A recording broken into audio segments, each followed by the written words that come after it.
You may be lamenting the current state of affairs in Canada.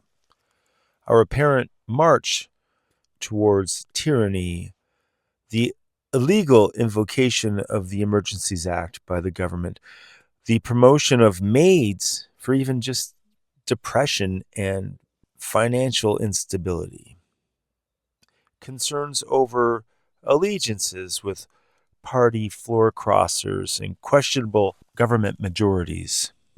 Perhaps it's time to consider the idea that the mere illusion of choice is all you've ever had.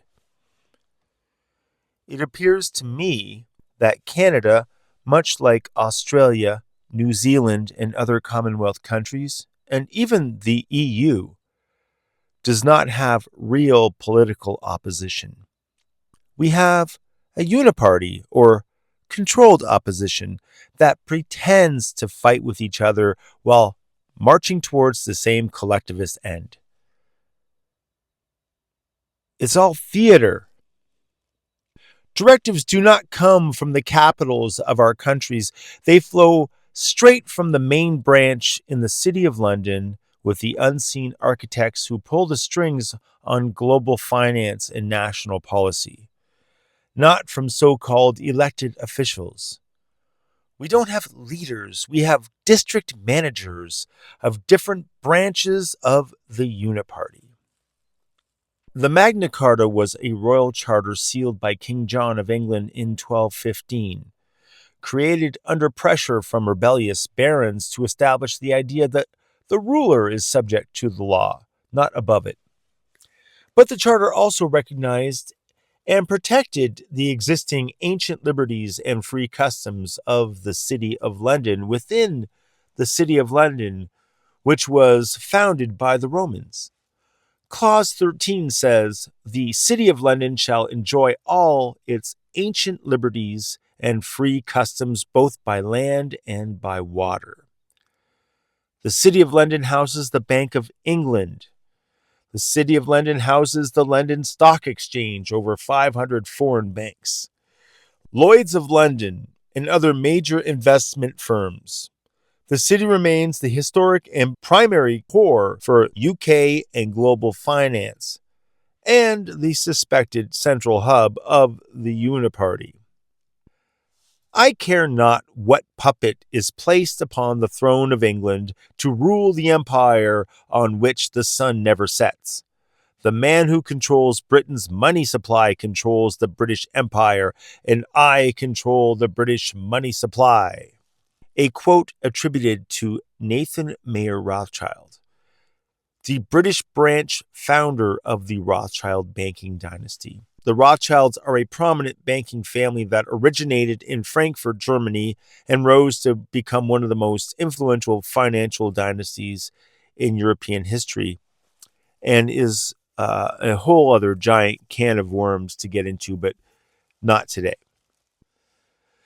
Now, the countries of the Uni-Party have all frequently moved in the same direction on restricting certain forms of speech, especially online and hate speech laws, pursuing high net migration levels, and facing accusations of selective enforcement of laws, anarcho-tyranny, the idea of the idea of a harsh treatment towards law-abiding citizens, contrasted with lenient, if not any punishment for criminals. And all of this seems to be moving in lockstep.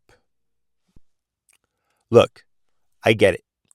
You may think that you can vote your way out of this mess, but I think it's a useless exercise. You may think if you vote conservative that it will halt this idiocy of boys can be girls and a woman is anything and 2 plus 2 is 5, but I don't think it will. The left wing and the right wing are on the same bird, and they're flying to the same collectivist place where you have less rights, less property, and less freedom.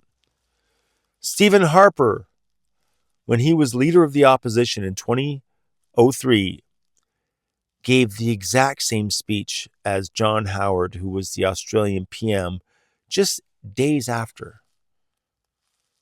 Just like Pierre Poilievre, the current leader of the opposition, gave the exact same quote from Lord Palmerston, of all people, that Keir Starmer gave just weeks before.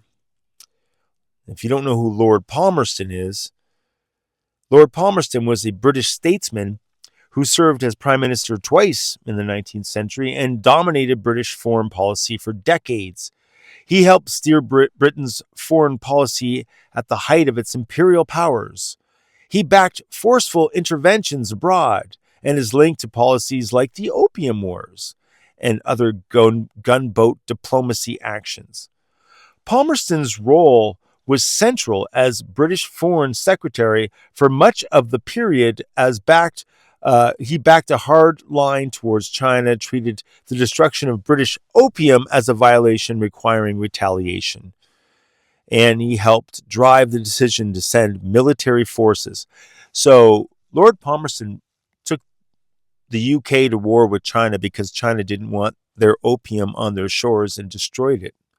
Much like how the colonists next door destroyed a bunch of tea in a certain harbor. My friends, these are not good people, okay? They are those who would keep you on your knees and rejoice in your misery. They openly invite hostile invaders into your homelands, ply them with free resources that you and your kin built and paid for and are now often denied.